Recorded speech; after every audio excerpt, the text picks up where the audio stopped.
Hello guys, जय जगन्नाथ।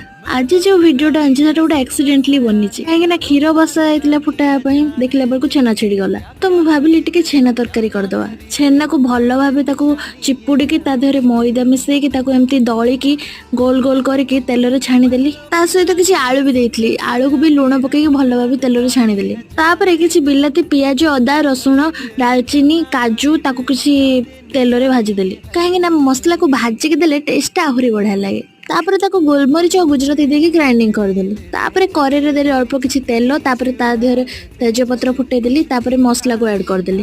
तापर आरंभ कली गुंड मसला पकड़े हलदी लुण काश्मीरी लंका गुंड पनीर मसला पकईकि भल भाव कषिदेली। अल्प किछि चीनी भी देवे। तापर आलू को पकई भल भाव कषिली। कषि सारा पर किछि पानी देकी तापर जो छेना बॉल्स उड़ा ताको पकईकि एमती पानी देकी फुटेदेली। तापर ग्रेवी वाला छेना आलू तरकारी पूरा परफेक्ट।